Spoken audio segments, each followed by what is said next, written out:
questions. Will you run the slide of No, questions? it's always Vincent. No, I'm not No, doing but the slide. will you call? Oh no, No. no. Sorry, there are no sliders for you. I'm Sorry, not- no. Forget that. Yeah, I'm just doing a presentation. yeah. Okay. So it'll be roughly Yes. 15:30 to 15:45. Yes. You're connecting lines launch to the MMN. Yes, I do a presentation here standing. Brilliant. Yes. Okay. And that's it. You're just going to do it from here. Maybe we take a couple of questions from the room. Okay. We are a bit more relaxed with the time. I think it's. They're keen we finish at 16:30. Yeah. Okay. Yeah. But Because what Curzio was suggesting was that after the rapporteurs speak, if I have time, okay. throw out to the audience. Okay. Yeah. Okay. But by all means, I mean, I'm to move to Curzio roughly around Okay. 15:50. Okay. No So problem. if you feel you've spare time here, if this all goes according to plan, Yes.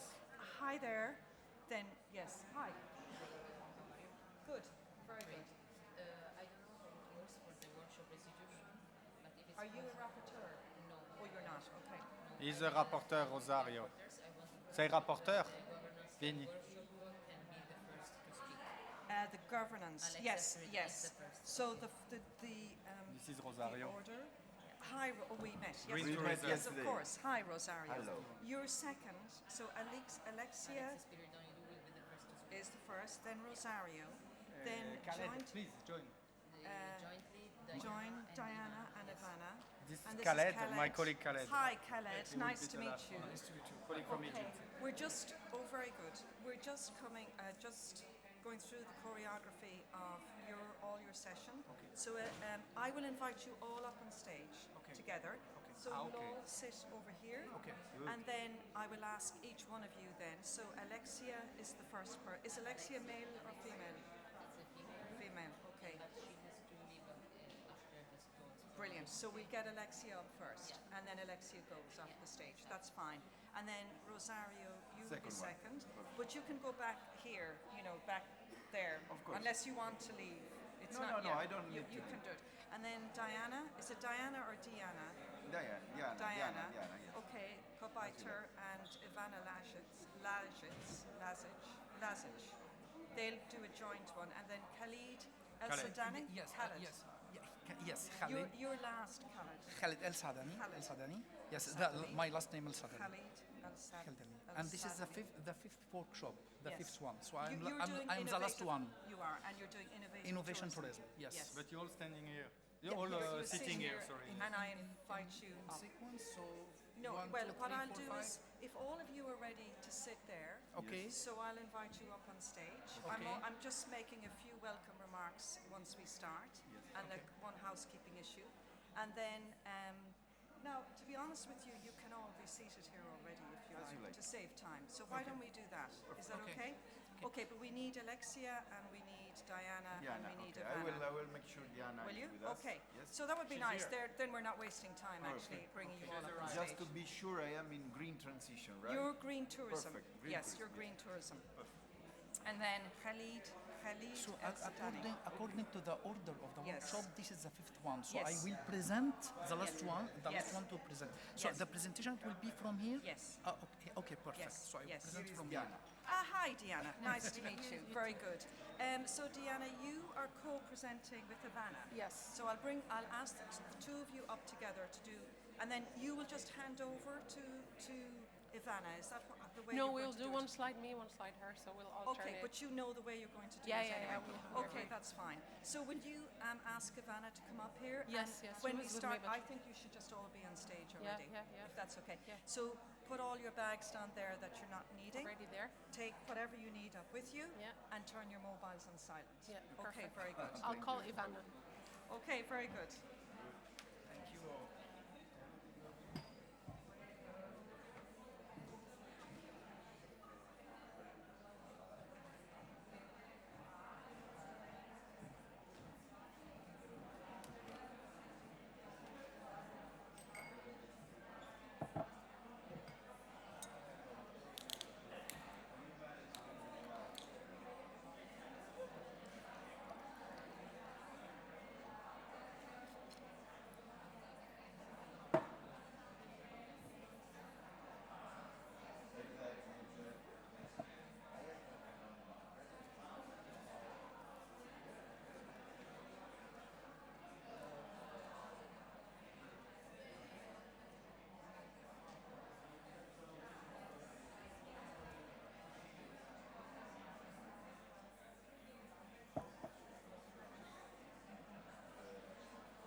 1, 2, 1, 2. Can I just, before I begin, and I'll welcome you all back formally, can I just ask all the rapporteurs who are going to participate in this session, if you can already come up on stage, please? So Alexia, Rosario, Diana, Ivana, and Khalid, if you can all come up on stage, and then I'll introduce you as well. It's just that it means we're not wasting time then. So if you can all come up and join me on stage. And then let's begin, really, because I think we have a lot of people in the room. So, do we have all the rapporteurs? Alexia, Rosario, Diana, Ivana, and Khalid. Yes, okay, very good. So, good afternoon, everybody. You're all very welcome back to this final plenary session of the afternoon of the two-day conference. What a fantastic conference it's been. And a very warm welcome again to those of you joining us online. I just have one housekeeping issue. It's an important one. For those of you who have not registered at the front desk, so if you haven't signed in, can you please do so? You need to sign the form for yesterday and for today. It's only going to take you 10 seconds, but they really need your names on those registration forms. And if you don't sign the form, you won't be able to get a certificate of attendance. So please, please do make sure you sign the form. So it seems a long time ago since we first met here just yesterday in this lovely venue in Split. Since then, of course, apart from the plenary sessions of yesterday, you've attended workshops on a range of topics, from tourism and climate change to social and inclusive and accessible tourism. And of course, we had that very enjoyable networking session and reception last night, and a big, big thanks to our hosts for giving us that. I think really fabulous. Thank you very much to all the organisers for hosting that, and I believe the DJ actually is an Interreg person, so if the DJ's in the room, you did a fantastic job. So now we're coming to the closing elements of this very busy and productive two-day event, and just to give you a run through what's going to happen now for the final plenary session. We're first going to get some feedback from the workshops over the last 2 days from our 5 rapporteurs who've been following them. I'm going to introduce them very shortly. And then that will be followed by a presentation by Martin on the launch of the MMM peer learning and study visits. And then we're going to have some final closing remarks. So let's begin with the summaries of the workshops. I'd now like to introduce our 5 rapporteurs who are going to give summaries of the workshops they were following. So Alexia Spiridonido was following the shared and strategic governance of the tourism offer. Following the Green Tourism workshop was Rosario Sapienza. And then we had, following the social, inclusive and accessible tourism workshops, both Diana Kobaiter and Ivana Lazic. And then finally, following the innovative tourism workshop was Khalid Al-Sadani. So I'm going to invite you first, Alexia, to come up here to the podium. You have a slide presentation, and you're going to talk about the workshops that covered shared and strategic governance of the tourism offer. And I think you have your slide clicker there.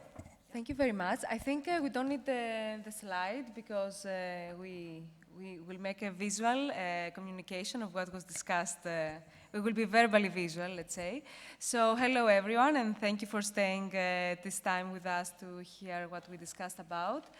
First of all, I would like to thank Interreg Euromed Interact, Dialogue for Tourism and Community for Tourism project for the organization of our workshops, and of course, all the participants who really enriched the discussions that we had. So I'm going to start with the same structure that all the speakers will follow later on. So I will start with the existing solutions that we have been identifying as important ones. So basically, we had 4 tables, and in each table we had representatives from all the different programs.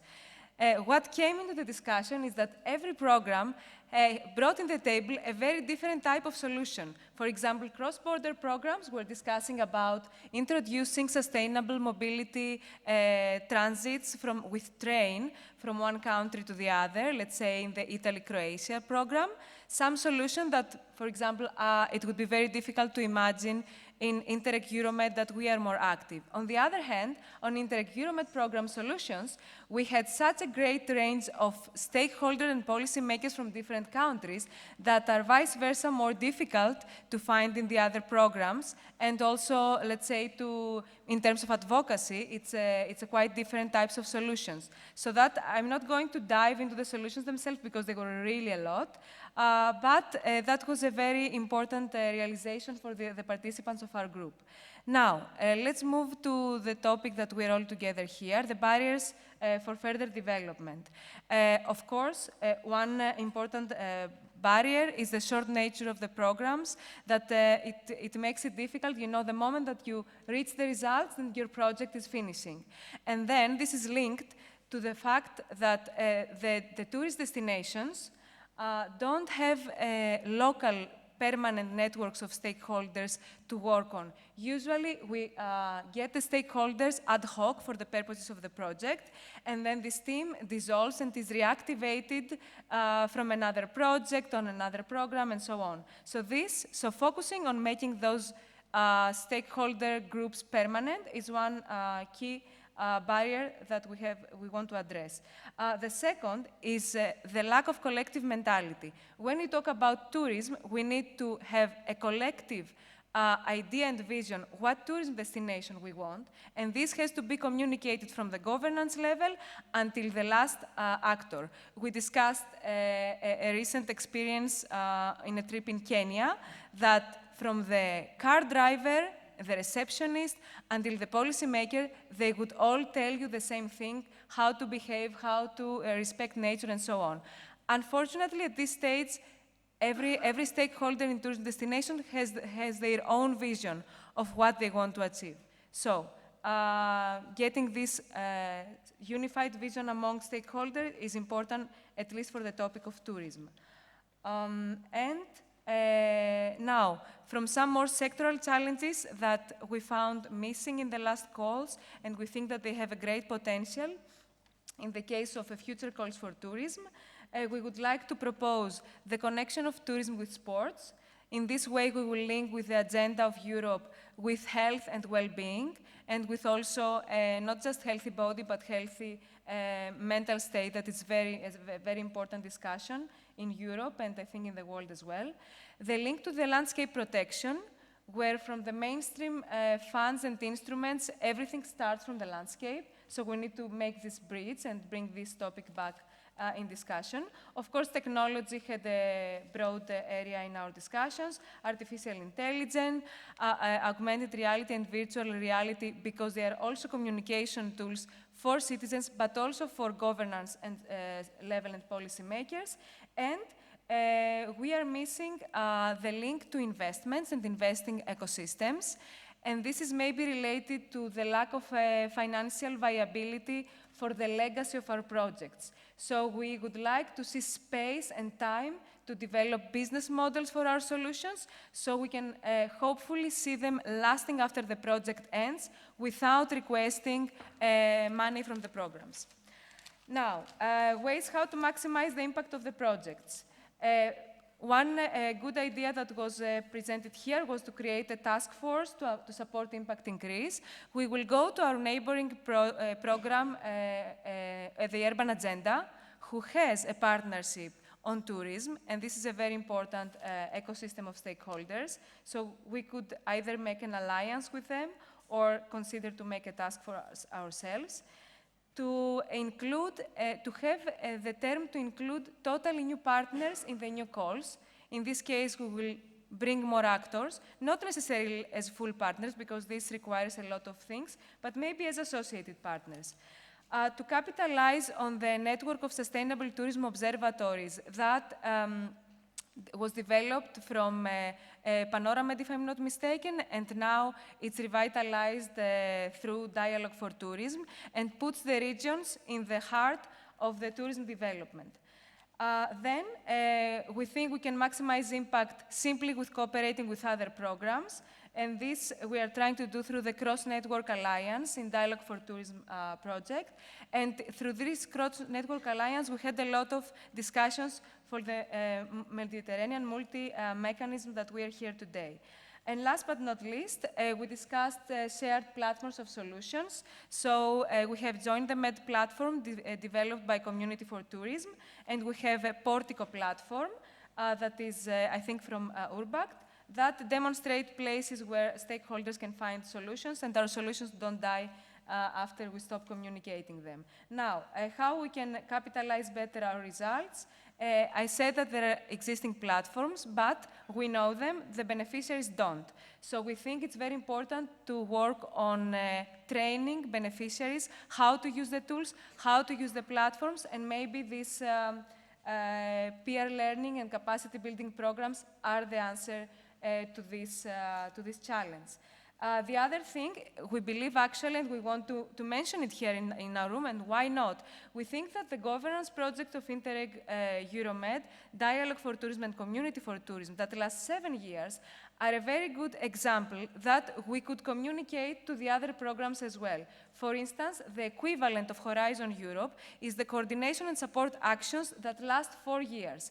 We know very well that now that we have the space for 7 years to work on these things, finally, we managed to actually reach the stakeholders. And we are not finishing here. We will be able, in the 7 years, to actually create more impact. So we think that this is a very good practice, not because we are partners, but because we have seen these programs in shorter years, and we see it now, and we really observe a difference there. And in the framework of capacity building, we wanted to mention the Sustainable Tourism Policy Labs that focus on policymakers, on legislation actors, and we work with them strictly on the most difficult topic, which is legislation, advocacy, and policy making. Now, two last things, and I finish with my intervention. How to improve synergies and so on. Here is an event that promotes synergies. Such events are very important.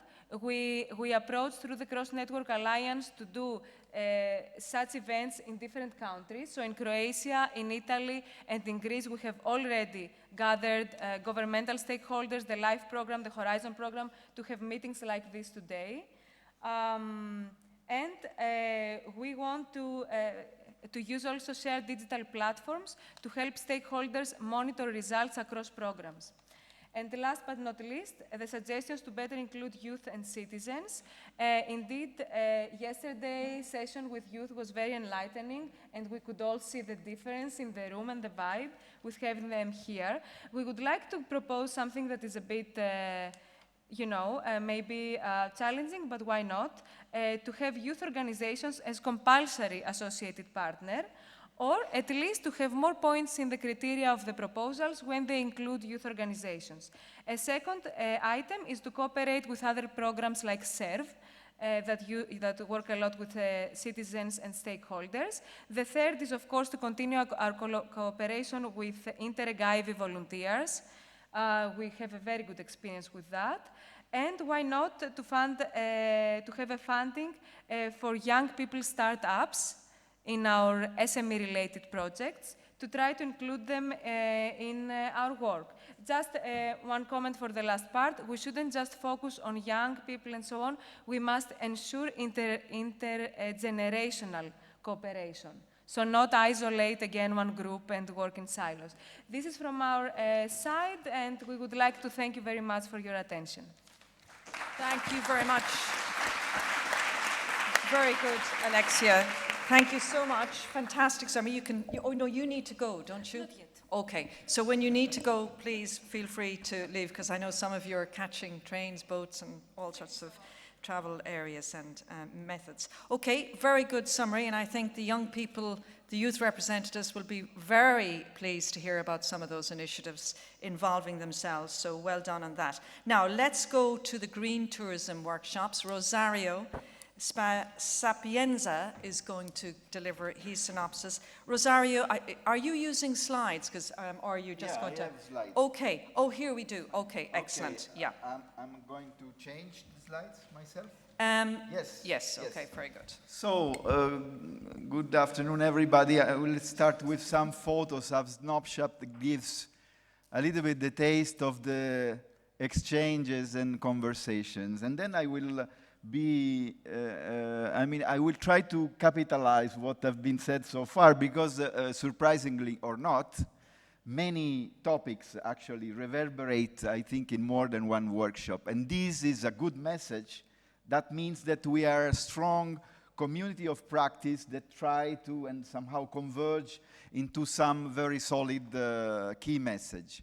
So let's go for the different chapters.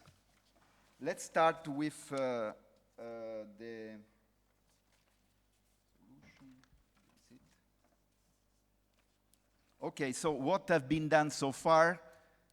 Let's go there. So, okay, I think that we have many examples that started from the conversation explaining how Interreg functions well, how it provides impact. But normally this is quite much focused on a specific example. So I will say small is good. We can show, and we have a fact-based solutions that can be scaled, but at the moment are there, especially insisting on natural resources management and successful stories, especially on the coastal areas, in the maritime regions, proving also how successful is engaging population, people, citizens, into a multi-level governance exercise. And this is especially interesting for green transition or project that somehow challenge the change of a mindset on something that goes toward sustainability. Stepping into barriers to development. Short-term vision, I think this is quite similar to what Alexa pointed out. The project span and the cycle dimension doesn't give the possibility to embed this into a long-term strategies. And this is probably something that is felt by the project carrier. So lack of long-term, not only projects, but let's say infrastructure, platform, networks, tools, and persisting of a mindset based on competition. We are not against competition, but we are against the competition for profit that goes in silos, in a very vertical perspective, without promoting a long-lasting process. Technology, knowledge is sometimes a gap. It's a divide, especially where local authorities are concerned. Sometimes there is this perception that local authorities are not ready, are not able to take over on what have been innovated and what have been shown by the projects. So about new challenges, well, let's go into the real problem. The real problem are that there is a need of a swap of mindset and behavior from a competitive and consuming perspective to a more participatory and responsible vision toward our planet, our resources, and our tourist attraction as well. So to converge into a governance perspective, I mean, we are experiencing ISO 0.6 as an example. Several projects insisting in tourism are already engaged in governance, but I think that governance and tourism, especially where green transition is concerned, are a very good couple in terms of concept. Enhanced knowledge management beyond the capacity of the project of generating their own small contribution, how these have to be connected the one to the other. This is one of the challenges that the project asks for solutions. So how to maximize the impact of the projects? And this goes again to the problem of the short-term vision on the project, on the cycle. And we propose what I call a bike approach. What is a bike approach? In order to learn to ride a bicycle, you need a push. But if the push is too weak, the push is not successful, and you don't understand to ride the bicycle. So riding a bicycle and riding a project needs a push, needs an environment that gives you the push, the right push in order to go ahead. And it needs also a stronger institutional commitment, especially at local level. One question yesterday was exactly about that. Improve projects' exit strategies, capitalization, synergies, embedding into local institutions. All those things normally are done in a quite stressful way and the very last phase of the project, while this should be conceived at the very beginning in the project design. So this is a space, as room for improvement. And again, adopting a shared local governance model, multi-level, engaging, in this case, even tourists, and not only local actors, will make the difference. Stepping into the capitalization that actually goes hands with synergies and embedment. The horizontal capitalization, I think what we experienced in these 2 days is a perfect example on the way we should proceed. And also the use of shared tools. Actually, this I think is a good bridge, Martin, for your intervention later on. There is a lot of urging expectation on infrastructures that gives a project the possibility to bridge the one to the other from an horizontal perspective. And this also, it's a call for meeting expectations, because conference like this one raise expectation from multi-levels. And then advocate for a mid-long-term vision that goes beyond the lifespan of the projects, embedding into the local policies. So as you see, I stepped into the synergies, aim at connections that are human-centered and actor-oriented. I mean, one of the reflections today was that we are human beings. We exchange, even if we represent institutions, beneficiaries, bodies, entities, we are person. And this is a strong driver that can combine this community of practice all together. Peer reviews have been mentioned several times as a very, very intriguing and interesting approach in order to promote shared knowledge, maybe stressing more on processes than on results. This is a little bit a swap of concept from results to process, because this is a long journey we have to do together. So this is something that have to be taken into the radar now. Cooperation model as an alternative even within the entities involved. Some of the people attending the workshop mentioned that the Interreg projects provided a veritable swap of mentality even within the organization of the project. They understood cooperation much better than before, instead of competition, even in the non-profit sector. So, finishing with youth and citizens, I just reverberate what have been already said by Alexa,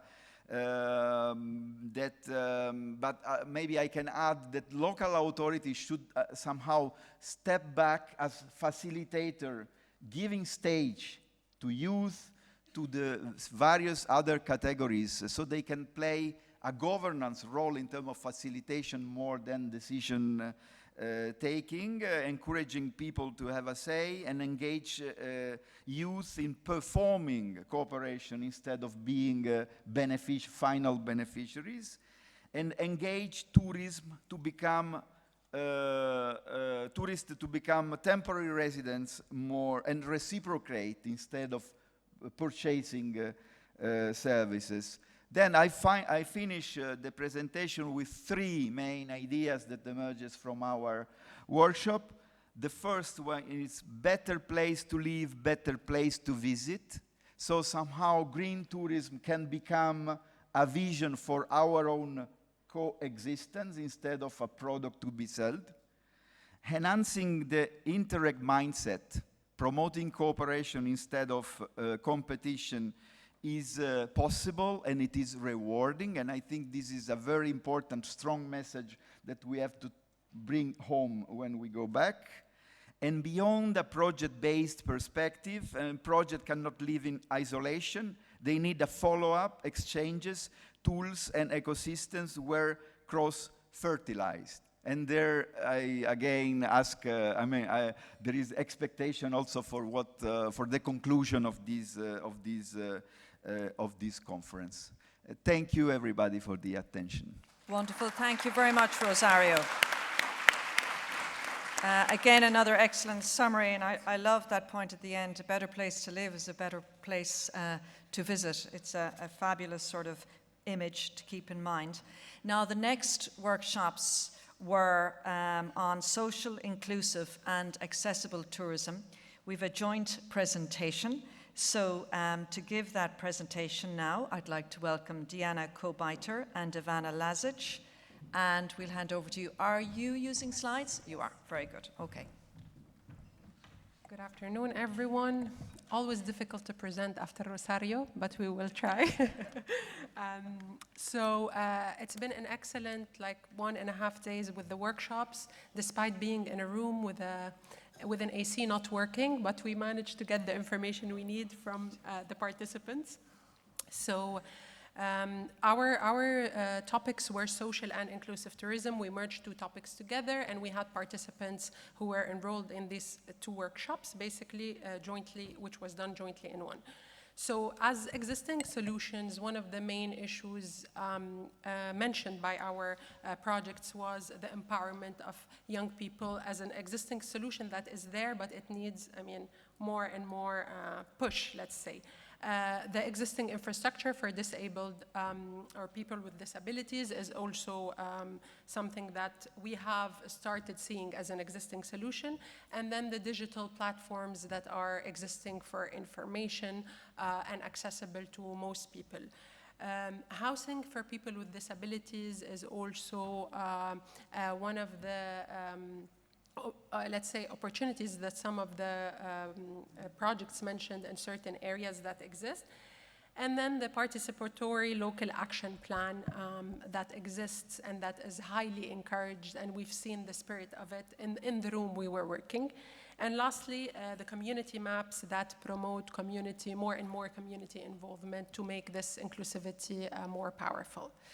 In terms of barriers, so the projects mentioned on a repetitive basis the lack of engagement from policymakers, and that policymakers often don't respond or don't engage. They have also mentioned seeing them in so many events where they come, say their speaking points and leave. They don't engage with the projects to know more about the projects and what could be done to improve them. One of the other barriers is this bureaucratic and regulatory frameworks that exist, and they make implementation and engagement with beneficiaries harder. And another thing, you'll hear things that were already mentioned, but just to stress on their importance, basically. So the resistance to change. So you see communities who resist change because they would think that it would not bring a positive outcome to them. And then the lack of required training for project actors or for local authorities is also one of the barriers that was mentioned. Also their technological, let's say, knowledge or know-how in terms of digitalization, and the lack of collaboration with final users. Another thing was mentioned as a barrier is that sometimes project language is too technical and that it's hard to communicate to users or to final users or to beneficiaries. So in terms of new challenges to address, so one important point that was mentioned was broadening the scope of accessibility. So when we speak about accessibility, it's mostly for people with disabilities, but we forget sometimes the elderly and the kids' accessibility. So the accessibility for children should be also embedded in this approach or in this definition. There is something called technological readiness level. So we discussed doing a social readiness level. So is the society ready for such a change? How can we make it happen? How can we empower people to do this change? Also, the universal design and concept of accessibility, so making it making the definition more universal because it differs from region to region, from area to area. So, working on making it more universal. Co-participation and a bottom-up approach of citizens, of people with disabilities, of the final users. So they need to be involved in this process in order to really get a real scene from the ground on what needs to be done and changed. And then accessible and inclusive touristic offers. So we discuss tourism for people with disabilities in terms of ramps, of lifts, of infrastructure, but we don't discuss it in terms of activities for them to have fun wherever they go. So where is the touristic offering that we can bring to them when they visit new places? I'll hand in for Ivana. Thank you. Then, of course, we also looked at how to maximize the impact of the projects that we already identified that are either existing or being planned. And what Diana just mentioned about the involvement of a bottom-up approach, a co-participatory approach, it was also to involve people with disabilities into the design of calls. So when the program started designing calls and the topics that need to be covered, it would be also good to invite people who actually understand their problems and they can explain more what their needs are really, what their demands are. Then targeted calls for people with disabilities, or rather projects that are covering topics for people with disabilities and impairment, but as well later on we will see targeted calls that also include other groups of citizens that are maybe not always present in our in Interreg cooperation programs. New tools for educators. Namely, we need to raise awareness, we need to also change this mindset that was several times mentioned, but we don't actually work a lot on preparing the material and guidelines and as well digital tools or other tools for educators, people who will provoke this kind of change of mindset. Then better targeted use of AI. AI is something that everybody's jumping on right now, and it seems to be very popular and very usable, but maybe we need to look at how AI can actually help really for the social and inclusive tourism and not use whatever is out there, but maybe more focused support. Then creating more connections between areas that have less tourists.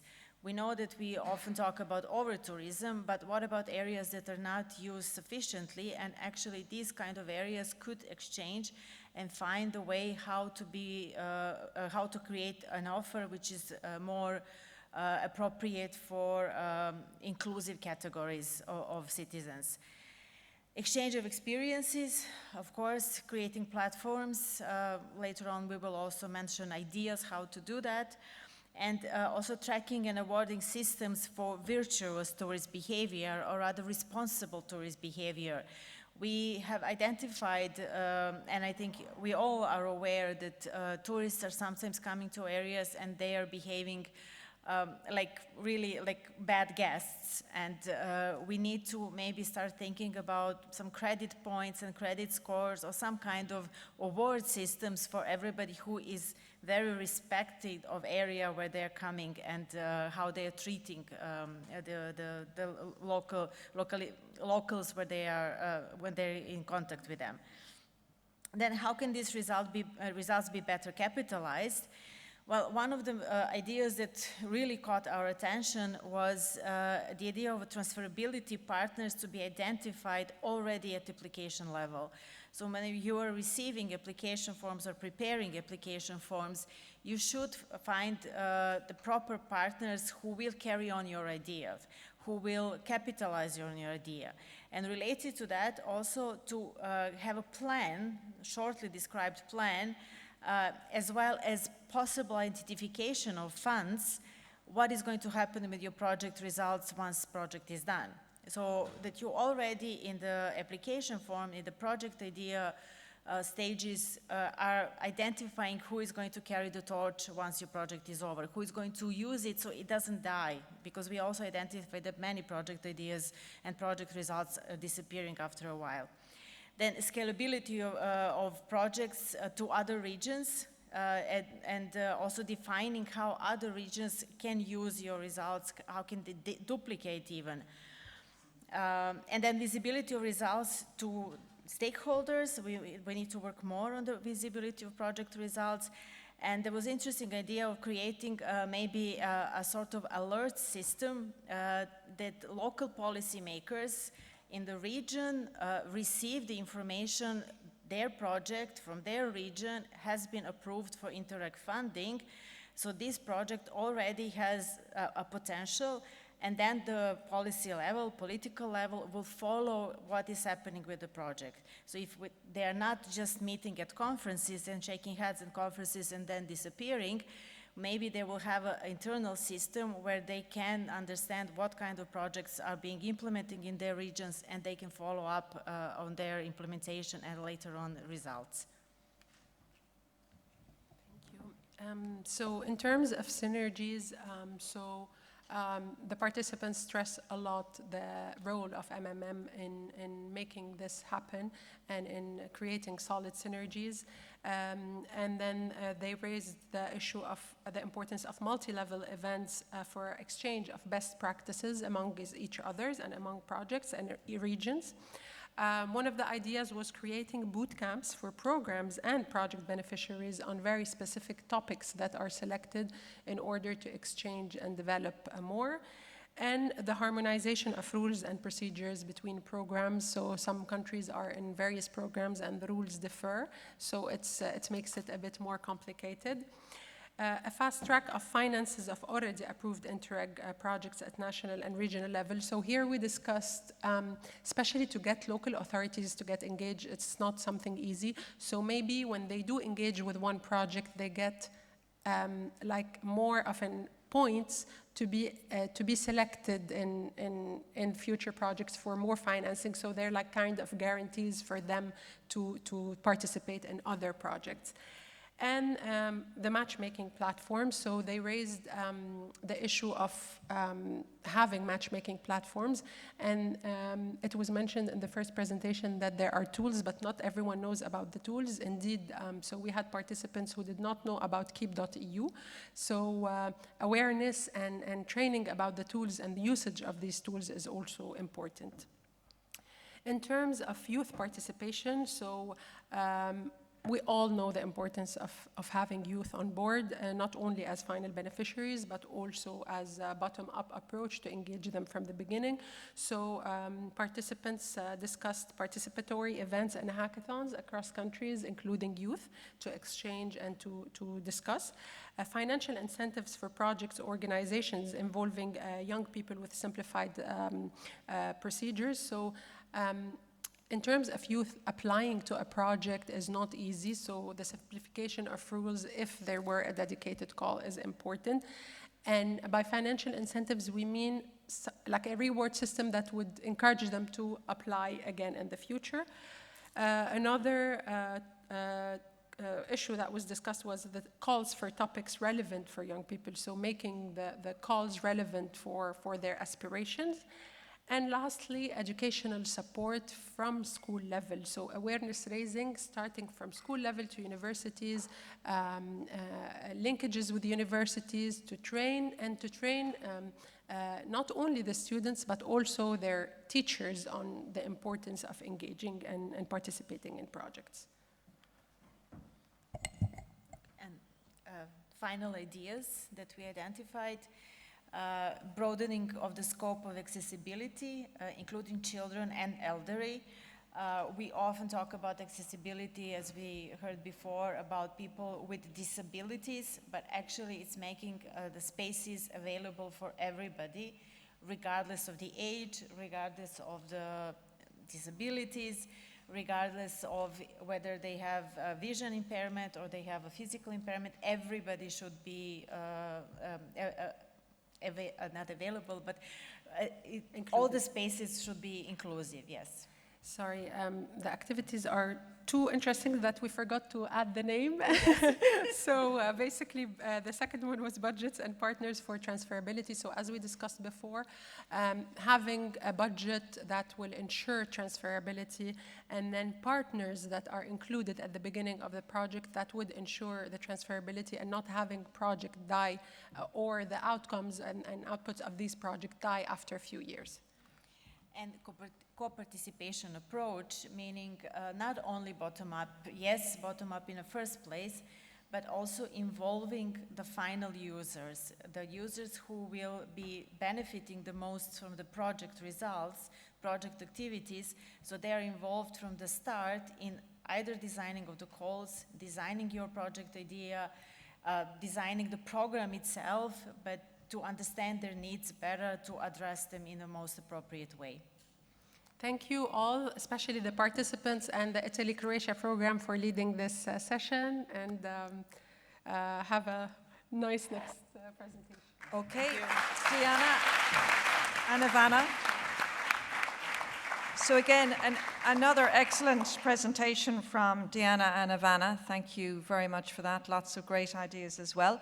So we come to our final workshop. It was on innovative tourism, and Khalid El-Sadani is going to summarize the main points of that workshop. Khalid. Thank you. So I will try to avoid to repeat what has been presented by my colleagues. So I'm just waiting the slide.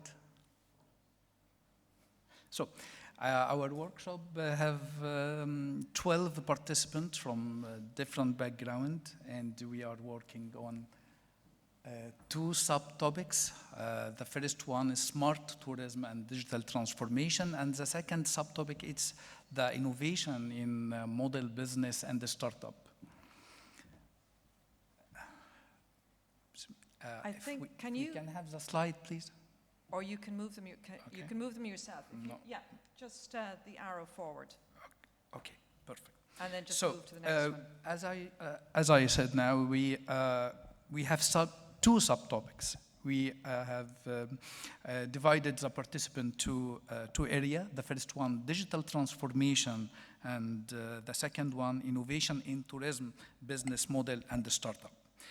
So I will start with, as my colleague also, the existing solution. So the first one, the service facilitation and AI service to customers. This is already existing, one of the existing solutions.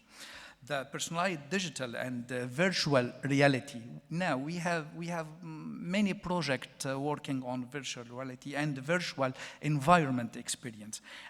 Also, one of the existing solutions, the fund or the grant mechanism like Cascade funding, which is financial support to third party, and this financial support for SMEs and the startup to develop innovation digital.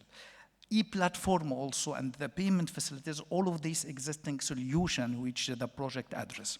Now I will move to the barrier to development. The first one is skills development. And this is very important because now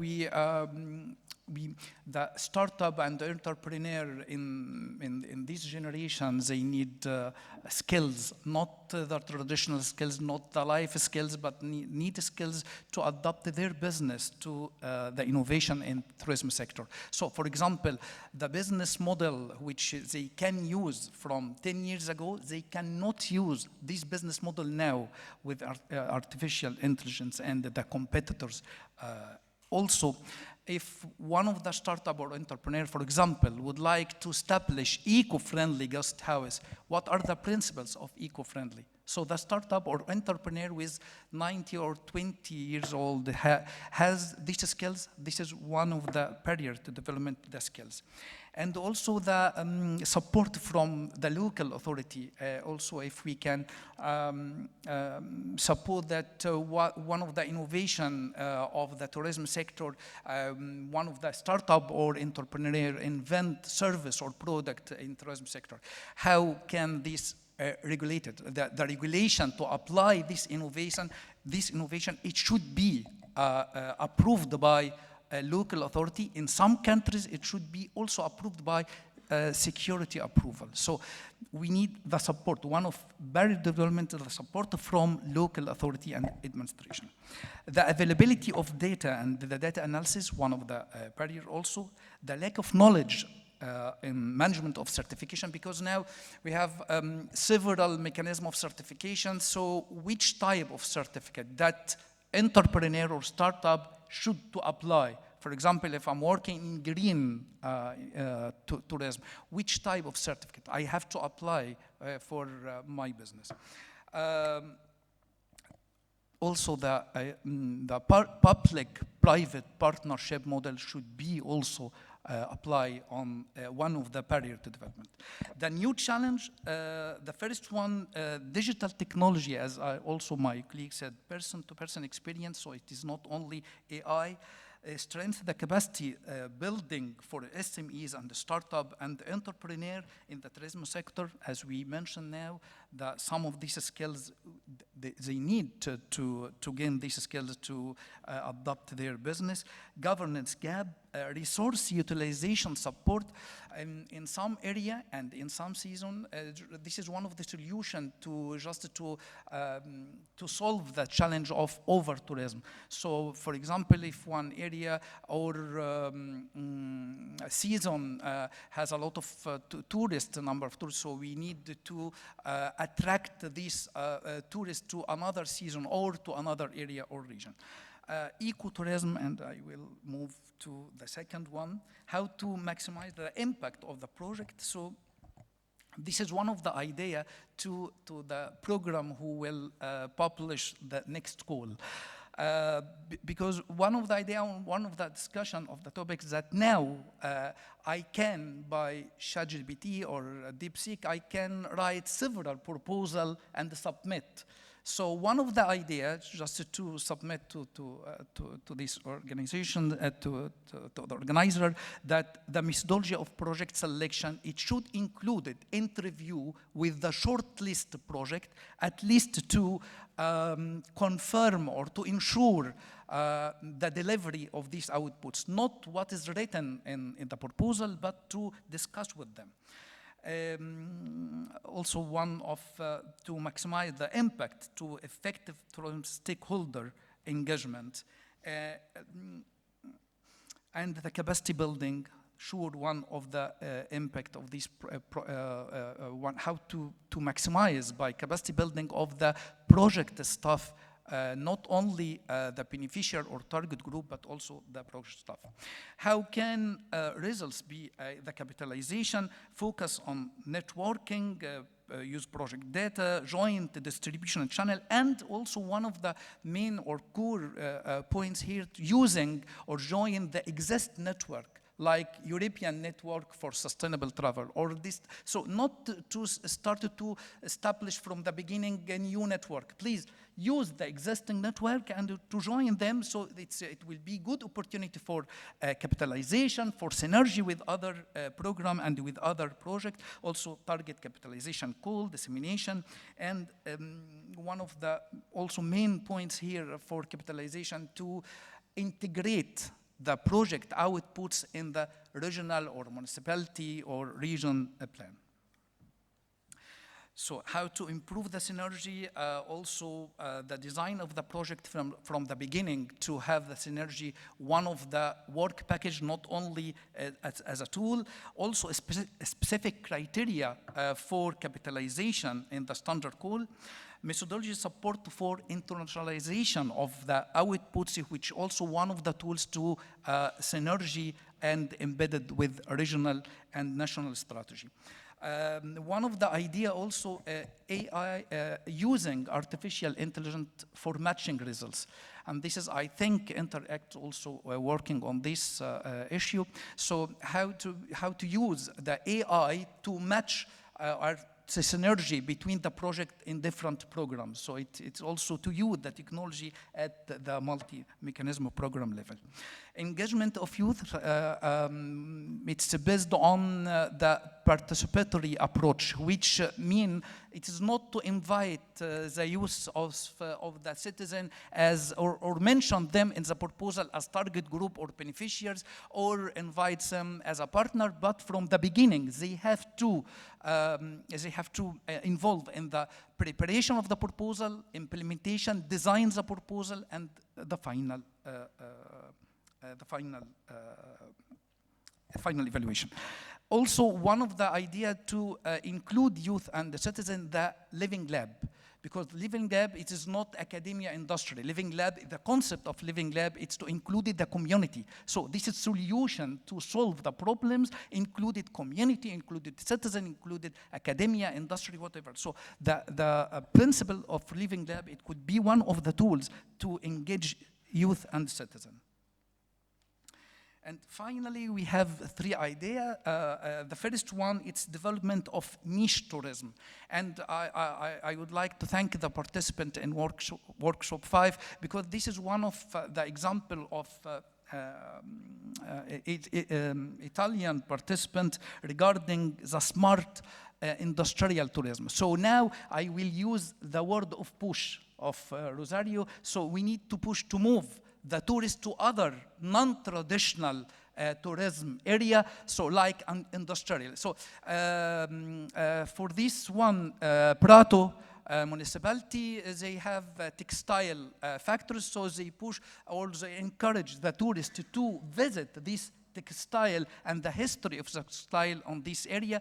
So this is one of the niche tourism that we can, the project can implement. Also another one to cross sectors. So using the music, the culture, and with the museum, with the food traditional as a cross sector between these to also to develop the niche tourism, not the traditional one, the swimming and the boat.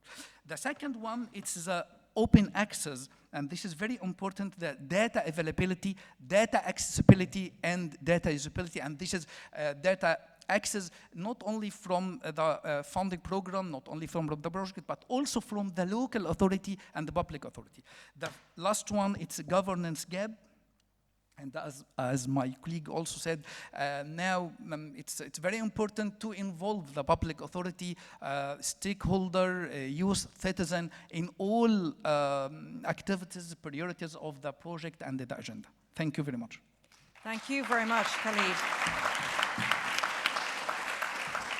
Again, a really excellent summary. Thank you so much. I think it's amusing that Khalid refers to the fact that now people can write these very complicated proposals using ChatGPT. I know this because I just completed an EU tender and I did it mostly manual, and then I thought I'll throw it into ChatGPT, and I mean it was amazing what came out. But of course, if all the proposals are going to be the same, then everybody is going to get the same points and results. So I think your tip about interviewing is really, really good, along with the many other aspects that you refer to. And I think the common thread of one of them certainly is youth involvement in all of those workshops. I think that seemed to have been a very strong issue that emerged as well. But you also beautifully summarised the points, and it's such a challenge to be able to do that in such a wonderfully articulate way. Can I just ask anybody in the audience if at this stage Anybody would like to comment, anybody who was at any one of those workshops who might like to add something to what's been said or to maybe reinforce what has been said. We have a couple of hosts with roving mics, so if anybody, would you mind putting your hand up? Does anybody want to add anything to what's been said?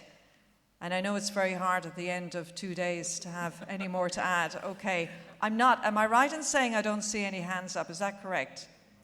Yeah, okay. Are you ready to move on? Okay, so please a big round of applause for our fantastic rapporteurs. Thank you so much.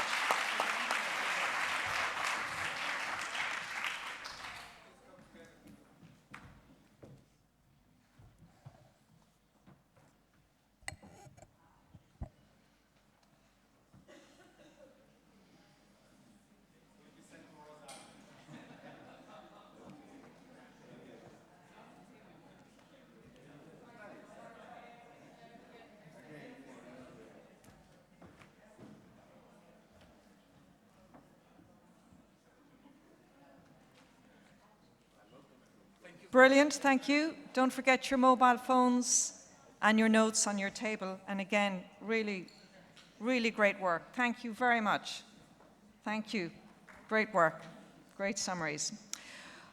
Okay, we'll move on because now we're going to hear about Connecting Minds and the launch of the MMM peer learning and study visits. So Martin Habel, Communications Manager with Interreg Next Med program, is going to come back on stage. Martin, you're very welcome. I'm going to give the floor over to you for your presentation.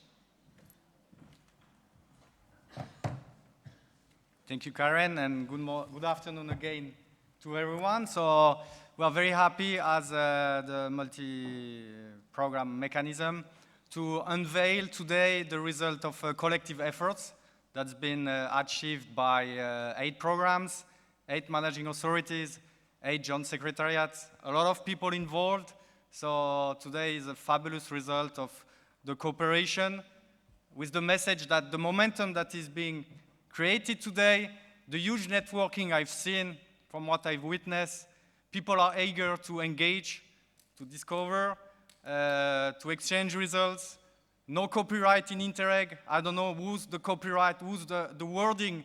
Someone has told me this wording years ago. There is no copyright in Interreg, actually. So results, best practices, solutions have an opportunity to be further exchanged. And today, actually, we're unveiling a new platform, an operational tool, so that you can continue to work together, to enrich yourself mutually, and to deliver stronger results and more impactful projects for the territories and, of course, for the topic of sustainable tourism. So it's an honor for me to share this presentation today on behalf of the 8 programs that are part of our coordination mechanism. So before coming to this conference, actually, we wanted also to find a way to make also the coordination mechanism an operational tool, a tool for you, a platform you can engage to continue cooperating. So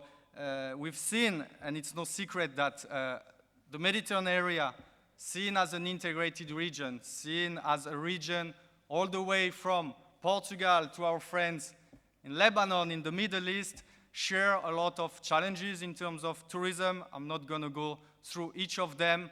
The workshop, I think, resonates a lot with what we need to achieve all together. We have an added value as a community, as project practitioners. There are a lot of results, knowledge, best practices, solutions that have been tested and that have proven to be efficient, that are available.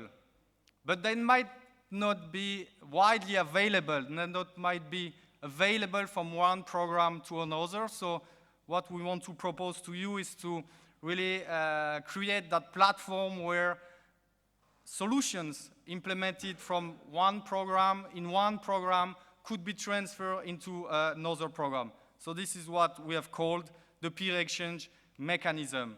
So what are the objectives? Of course, is to foster peer-to-peer learning. So we really want you to have the opportunity to share knowledge across programs. So we will go a bit beyond the geographical and administrative boundaries of our program. I mean, our friends from Croatia, our friends from Italy-Croatia, I don't know how many opportunities they have had to engage with our colleagues from Tunisia or Lebanon, which are part of the Interreg NextMed program. So this peer learning mechanism is really the opportunity to create a whole community of practitioners across the Mediterranean area on the topic of sustainable tourism. So pooling our resources and exchanging as much as possible and create communities that really go beyond the boundaries, the administrative boundaries of our program. And we'll explain to you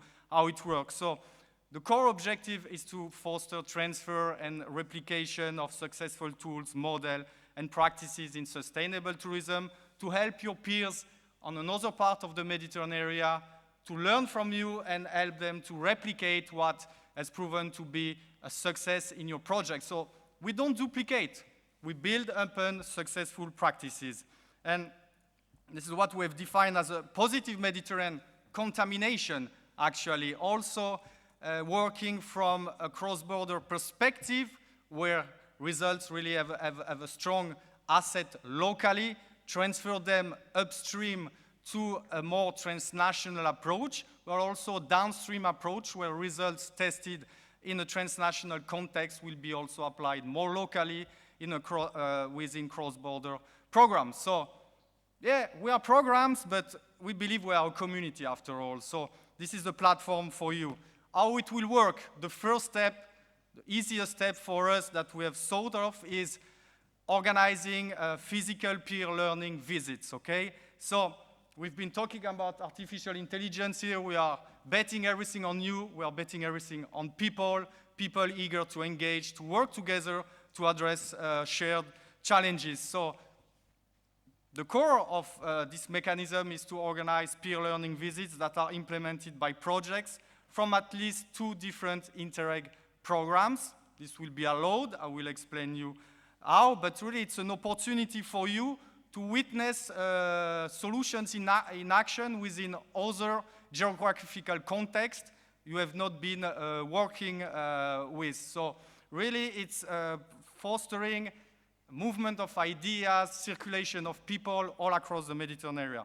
And it's based on a logic of givers and takers. So there will be hosting projects that will host and welcome organizations from another program and showcase at a local level a good practice, a pilot site, something that has been delivering for the good of sustainable tourism. So it's about witnessing solutions in action, but the takers, so the people that will witness the solutions, they will have a responsibility actually. We want that to be tangible, to bring some actual results. So we will ask you also to work together on a transfer plan. So the results you will be discovering and witnessing, we will ask you as much as possible also to take them on board during the implementation, the remaining time of your projects, really to nurture and to increase the impact of your project, of its implementation. So it's really something very tangible. It's not just visiting peers, it's also taking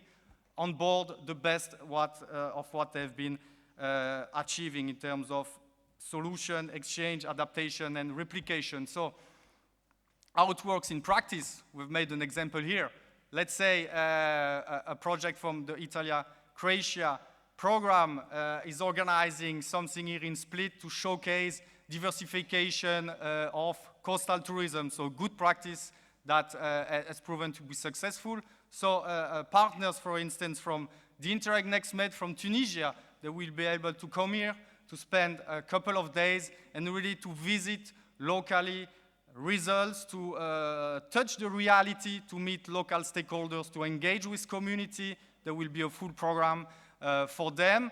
And also this can be done in a bilateral way, in a mutual way, where the visiting projects actually can also become, in a second moment, even this will not be mandatory, can also become a hosting institution. So again, full openness of our community, exchanging results. So, but the end point of this is that really the projects that we'll be visiting will implement the knowledge that they will learn as much as possible within the implementation of their projects. So we will really show tangible synergies, real complementarities. So really we'll come up during the second part of the year with more practical details. So today it's really unveiling this opportunity. Make sure that you are aware of it, that the people you have met during these 2 days and you have engaged with, you keep in touch with them, having in mind that this opportunity is coming, but really it's an opportunity to gain unique and valuable knowledge of things that are working in other parts of the Mediterranean, to connect all across the Mediterranean. So again, seeing this region as a global space. For those hosting projects, it's an opportunity, of course, to share their expertise on a larger scale, so they will see the results, that good practice also implemented in other parts of the Mediterranean area. So the program will be there, the programs, the managing authority, the secretariat will be there to support you, of course. There will be an effort to connect the projects from different programs. We feel that this is very important, so we are working on matchmaking tools. I mean, this could be done through digital tools. I mean, we are working on it. This is a preliminary presentation, but the good news is that at least in the exchange we've had, and there is actually a document that has been produced by the 8 programs, we agreed that the eligibility of travel and accommodation, the accommodation and travel expenditures, so from a partner, let's say, from a program going to a different program area would be eligible. So then each program has its own procedures, but really we want to facilitate your life, so you really focus on the content. And the program will be there also to support communication at local level, so to make sure that there is something, a momentum that is created through these peer learning visits. That could be seen really as a first step in further engaging into real synergies for our community. So today, it's the starting point of paths that will last, I won't say forever, but at least beyond, at least until the end of this programming period, working all together to deliver sustainable tourism all across the Mediterranean area. Thank you very much. We'll come back in the second part of the year with more practical details, so you know how it works. Thank you. Okay. Martin, thank you very much for that. We still have a little bit of time to just get some reaction, and we do have, I believe, 2 Slido questions that relate to peer learning.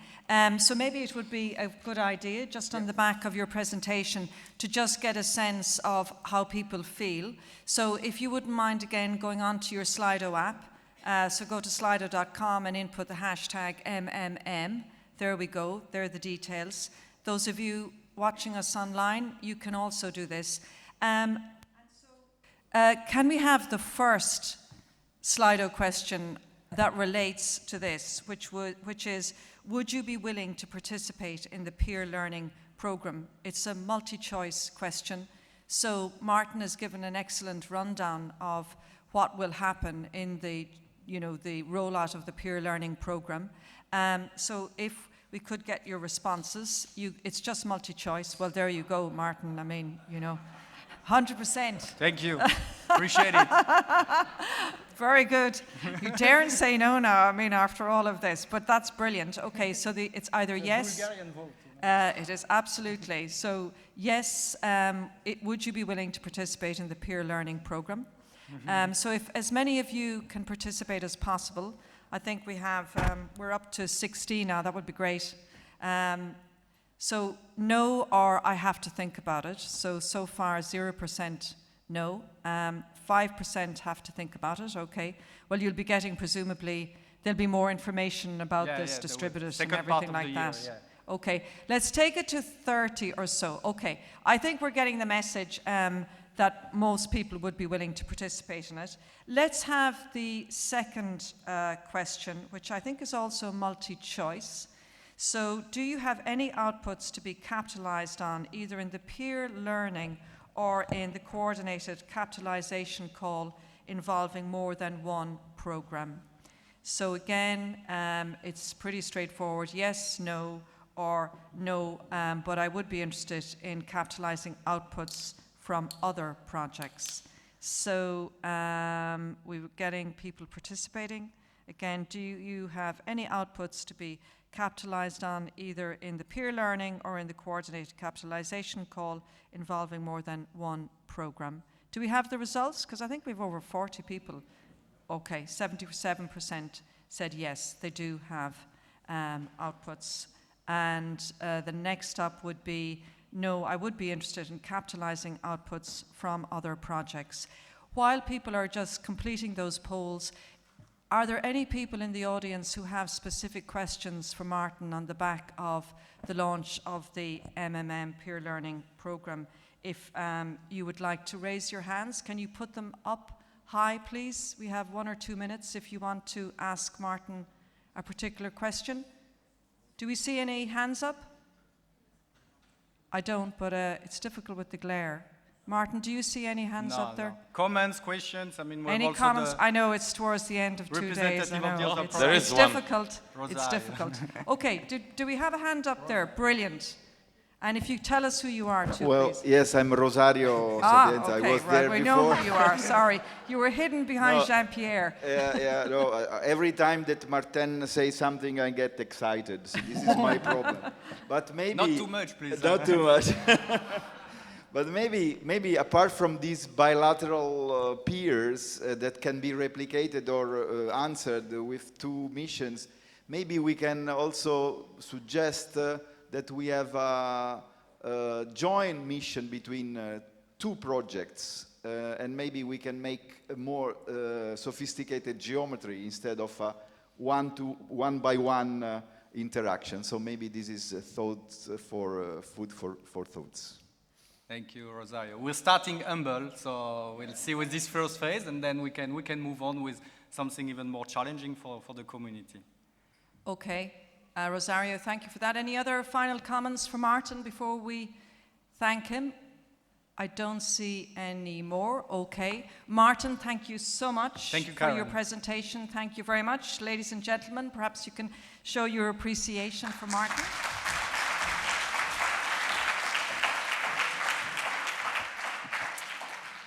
And I think you can continue to vote on the Slido poll. In any case, it'll be running in the background. So really at this stage, we're just going to hear some concluding remarks, some final comments. We'll hear about maybe the next steps after this very successful event. We'll have 3 speakers for this final section. And I'd like to call on our first speaker now, warmly welcome on stage, Curzio Cervelli, the head of the Joint Secretariat with Interreg Euro-Mediterranean. Curzio, you're very welcome.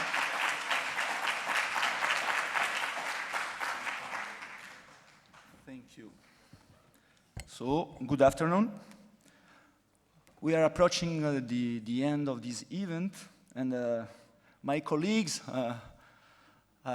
chose me to do for a very risky task to thank you all, not forgetting anyone. And it's a risky task also because as a senior young representative, I don't see anything here with this light, so I hope not forgetting anyone. So really and seriously, it was an amazing event, also to prepare that previously, but in any case, it was possible thanks to Croatian presidency, because it was a very hard work. Thanks to the European Commission to be here with us today, DG Regio and DG Mare. Thanks to TESIM and Interact, of course, that they are always with us. But in any case, thanks to all the project representatives that are still there. I would like to remind 2 figures. All programs joined have more or less selected 120 projects. We had approximately 80 projects registered here.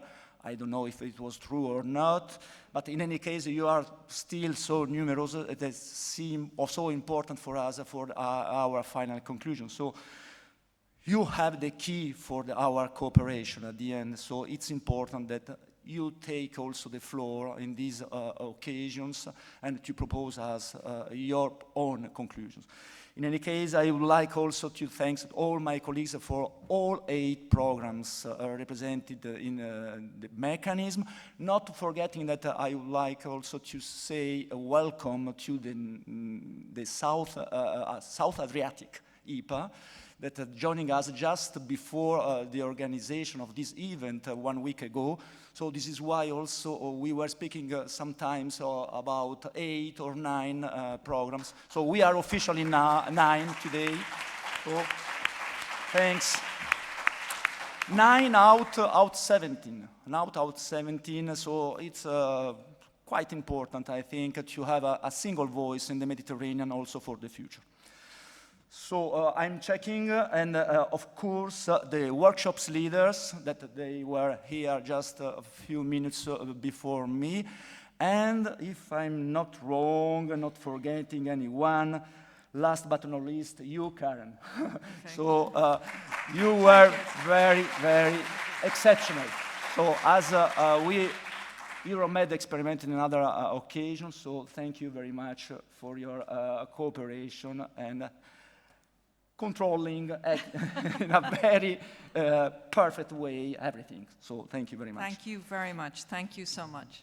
So I think that my risky task, the first one, is done. And for the second one, some conclusion from my side. I have been looking at this window during 2 days, just below me. And I had 2 options.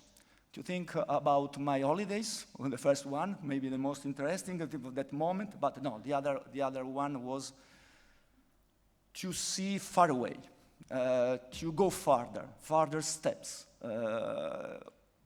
We have to reach the far land away through the sea. This is the Mediterranean. The reality is that. So it's difficult because we have some obstacles. But I think that can be done. Can be done, and you are there to testimony that. And I would like also to quote some phrases that I have heard during these 2 days, especially one, overlapping between programs makes sense.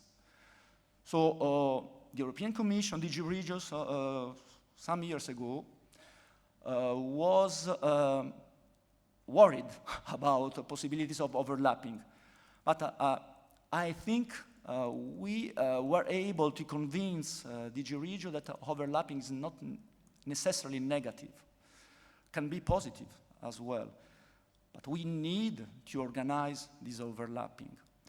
And to organize this overlapping, we need tools. And the mechanism, MMM, can be one of them. Not the only one, but can be one of them, of course. And these tools is necessary because it's my personal opinion, but shared with other colleagues, of course. Synergies and capitalization for the future are not an option. You have to take in mind that probably the future programming period regulations ask us to work differently, probably with less money as well. This is why we cannot forget that all together we can organize better our synergies to have a bigger impact, to create new networks and to be much more efficient and visible. We have a very important lack of visibility in Brussels, but also in our countries. I think that you all are experimenting that in your daily task. Interreg is unknown outside our bubble. And to be visible, we need to be stronger. And to be stronger, we need to unify our forces. and not to think only in our own territories. So I am really convinced that we are in the right way. It's a very difficult one, and I hope that we will continue to together to follow the path that we have been starting the last few months, years in some cases, not having too strict regulations, avoiding the flexibility that is our must. I think we also had the opportunity to create something new because Interreg was somehow different than the other programs. And now the risk is that we could have to follow the mainstream. I'm really convinced that it will be necessary to do exactly the contrary. The mainstream has to follow Interreg and the European territorial cooperation. So, in that sense, and I'm arriving at the end of my conclusions, it was also necessary that you are convinced that the future is also in your hands, because as programs, we can organize, help you, support you, but we cannot take your place. You have to be convinced that you are organizing yourselves. This is why I think that what we are proposing you, the peer reviews, and also the future coordinated call, could be some examples to experiment, to try to get this visibility, to achieve a more stronger cooperation. So please, don't forget that. Come back at home, and you and us have some duties, and the duties we have in our case is to reinforce, of course, our communication as a single voice, already said, to prepare the terms of references for the coordinated call that will open probably in 2026, next year, to be adopted by the different monitoring committee by the end of this year. But for you, I incite you really to try, at least to try to participate in this new experience of the peer reviews. It's not compulsory, but it will be an opportunity for you and for us to experiment this new way of cooperation, even take into account, probably, after the summer break, the new framework, legal framework that we will have, that is normally promised in the mid-July, and we will try to adapt also our proposals to the new framework that will be discussed during 2 years at least, even 3 maybe, but we could anticipate in this programming period what we will have to apply in a mandatory way in the next programming period. So it's a chance we have, at least in this topic of the sustainable tourism. Thank you very much to you all. Thank you very much, Curzio.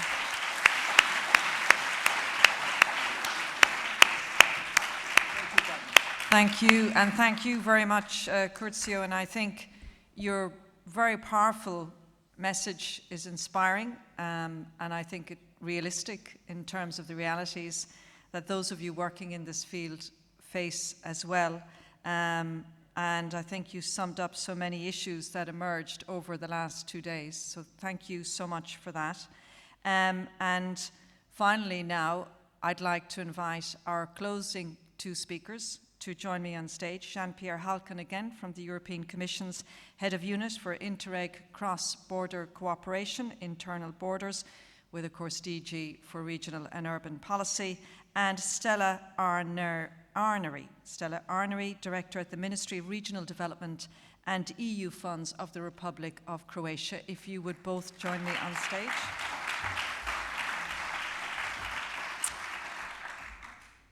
Stella, if you can sit there, and Jean-Pierre. I'm going to, yes, if I move this way, I can. Are you both very comfortable? Yes. And you can see? Okay. Jean-Pierre, final words from you before I go to Stella Arneri. Maybe you'd like to comment as well on what Curtsy has just said, and also perhaps what emerged from the workshops, as well as the other thoughts that you have. Thank you, Karen. First of all, I would like to come back to one of the points raised by Curzio. As you know, discussions on the future MFF are already going on. We know that in the post-2027, new priorities will emerge or will be reinforced. We can speak about security, defense, migration, enlargement, or competitiveness with the release of the competitiveness compass earlier this year. And the EU wants to preserve its efficiency and its impact. And the intention is to do that by strengthening the efficiency by simplifying the financial architecture to compensate for the reduction of the budget, improving the coherence of the fund, and notably by working in national plan to have a more strategic use of EU funds. And we are proposing to complement this approach with something which is exactly at the opposite, I would say, with programs which are not easy to encapsulate in a national plan because they are going beyond the borders, and which should maintain a territorial and bottom-up philosophy. We can preserve and defend that if we show that we also do our part of the work by improving the impact and the quality to what we deliver to the citizens.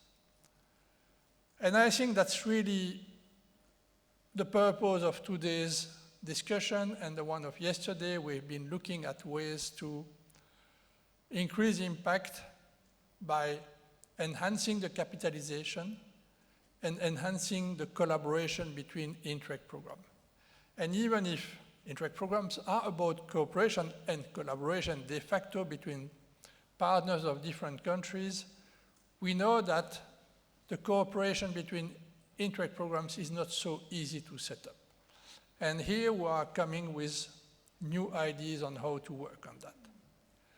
The last point, which is very important, is also to be able to indicate and communicate on the fact that Interreg is not a collection of small projects. Interreg is also strategic. And this is one of the points that is attractive in this initiative. We spoke about tourism, sustainable tourism, the importance for this region. ERDF has dedicated 4.2 billion to sustainable tourism. 1.3 is coming from the Interreg programs. And we know that within Interreg, we also support tourism within the policy objective 2, a greener Europe. Meaning that we have the potential to showcase that we are a strategic partner in the Mediterranean Sea if we are able to provide the global pictures and connect the dots of all the small projects which are reflected into KEEP. That's why we came to this event, the MMM, with a motto that I really love, a past that lasts, with curiosity and excitation. And I think we can all agree we attended a successful event. And it has been successful due to the long work that has been needed for the preparation of the event. And I would like to congratulate the pioneer. The top-class organization of this event, and I will not repeat all the nice words made by Curzio, but I share his assessment, but also the right attendance in this room. We have the managing authorities of 8 Interreg programs, we have national authorities, we have stakeholders, project partners, and young people, and that's important. With this, we could really engage on how we want to promote this deeper collaboration and how we want to really be more strategic. We have perceived during the discussion energy, enthusiasm, but also the ingredient of a bottom-up initiative which is relying on teamwork, and that's really something which is exciting to us. But now, to revert to the motto, a path that lasts, we're only at the beginning of the path. And we've created expectation, or at least you have created expectation in the Commission premises, I can tell you that. So, in a few hours, we will all fly or drive back home in our regions with enthusiasm and energy that we keep from those 2 days, but also with a new task, which is to go ahead of this initiative, which has the potential to shape Interreg in the Mediterranean Sea Basin, which is really the place where cooperation is essential. Cooperation within member states, cooperation with all the countries around the sea basin, because the EU strongly believes that we should remove barriers and not build walls. And so we will all come back home, and we must keep working on this initiative so that we reach progress. It has a potential to change impact here, but also to inspire the future of Interreg, because if this is possible here, it is certainly possible elsewhere. So you can count on the support of DG Regio to continue this exercise. We appreciate that you also invited the other stakeholders who may contribute with new ideas or experience and capitalization to this process. I can think about Interact for sure, TESIM. You also invited Interreg Europe and Central Europe. I think it was very wise to see beyond the sea basin what has been done in terms of capitalization. But now we are somehow starting a journey to come back to the image of sailing. We are in a ship, and we started sailing the ship while we are building it. It's a ship which has no captain by purpose, but we are convinced that it is a recipe that may deliver result. And we will be there looking at your work, ready to help, and committed, because at the end, we want to promote what is done here in the region, but also Interreg.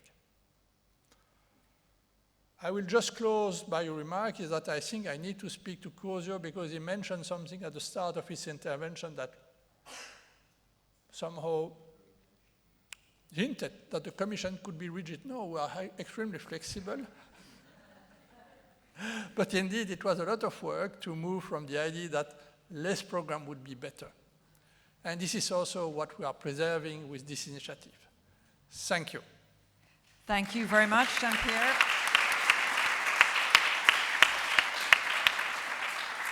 So, Stella Arnery, Director at the Ministry of Regional Development and EU Funds of the Republic of Croatia, we'll go to you. But before we get final words from you, I'm sure I say this on behalf of everybody, you've put on a fantastic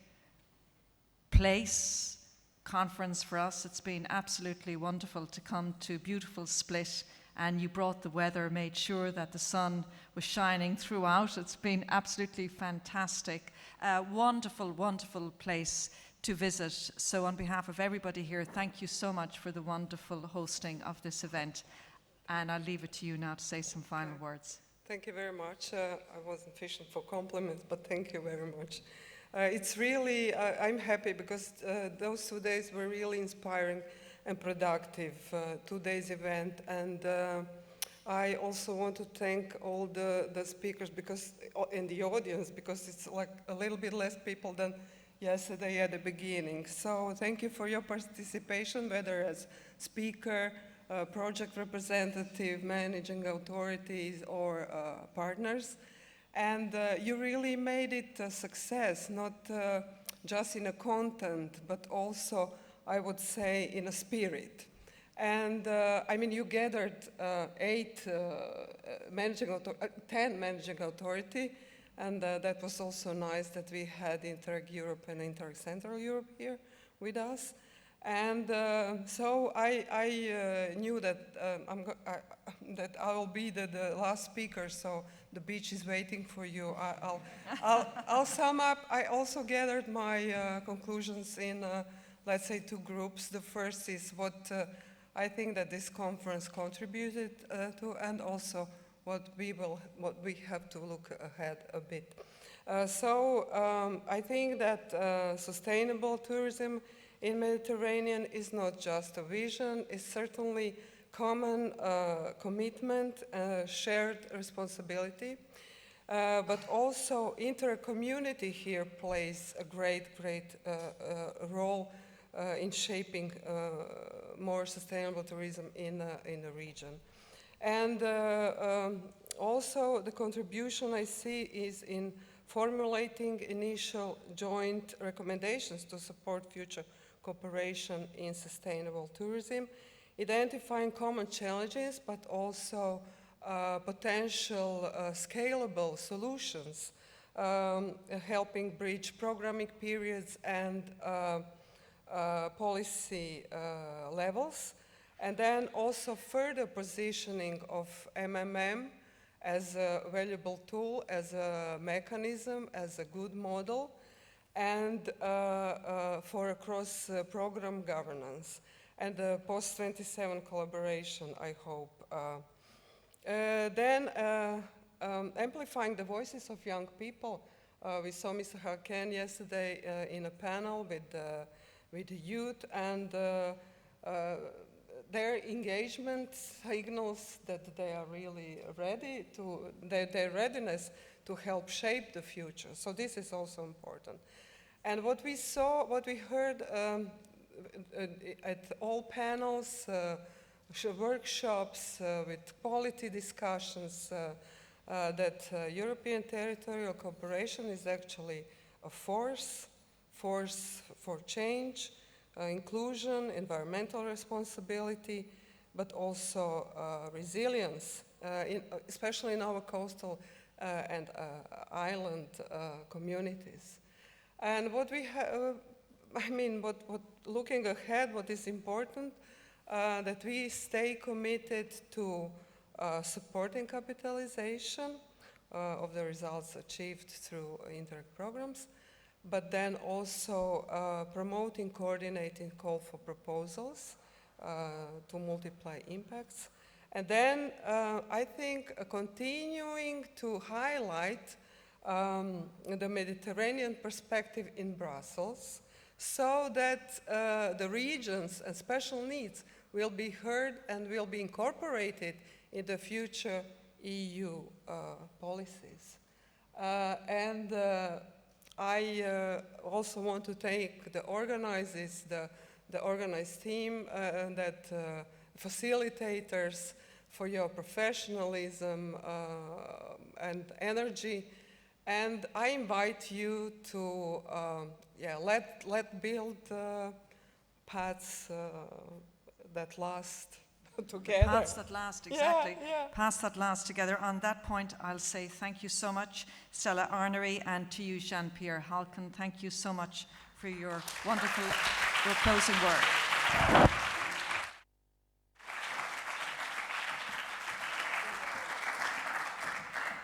So, thank you again. We've come to the final part of this very busy 2-day event. And what we'd like now is really get your own responses to the event as we close it. We've one more question on Slido for you, which is really a summary question, and it's, what are your main takeaways from this event? It would be really fantastic to get your views on this. It's a word cloud, so just 1 or 2 words. Those of you watching us online will also be able to participate in that. So what are your main takeaways from this event? 1 or 2 words, and already, my goodness, we've had great responses. Networking, connections, future, collaboration is better than competition. Bottom-up approach and more opportunity to enhance projects. Great, that's good. 1 word summing up a lot. Again, networking, inspiring. Networking obviously was a key part of this, and sharing knowledge. Mediterranean is beauty. Perspectives. Synergy comes up a lot. Interreg. Synergies that work. Hope, that's a good one. Hope is a nice one, and it's got a few endorsements, I think. Hope and future, networking being the really key one. Split with a purple heart, that's very nice. Very good. I didn't know that you could do emojis on Slido. Oh, it's okay, very good. So networking between beneficiaries of different projects is very important. We'll just take it up to about 60. So if a few more of you can input your points of view, that would be fantastic. Seeds, very good. Learning new things is another one. Joined paths, another one that came up. We've reached the 60 mark. You can continue to input your words, but I think the obvious, the really big take home was about the networking opportunities for all of you to meet and to share and collaborate to develop the synergies of the future. So that really is wonderful. And it's just up to me to just do some final closing thank yous. I echo Jean-Pierre's views just expressed a minute or 2 ago about the success of the conference being so due to the top-class organization that took place in developing it. And I know this myself because I was contacted by the number of teams over the last couple of months. We've had many meetings, but they were so wonderful to work with, and it was a pleasure to work with all of you, a pleasure to come here to moderate this really, really important event. I know I may be more from Northern Europe, but we really love the Mediterranean, and we want to make sure that it's sustainable as well for the future, so that people like me who come from very cold countries in Ireland where it rains an awful lot can come and enjoy the sunshine, but in a way that it doesn't interfere with the sustainability and the lives of the people who live here and for whom this is your backyard. So thank you to all the organizers for hosting such a fantastic event. It was a real pleasure to moderate it. I wish you all the best of luck and goodwill in your future endeavors to make the Mediterranean a sustainable and wonderful place to continue to visit.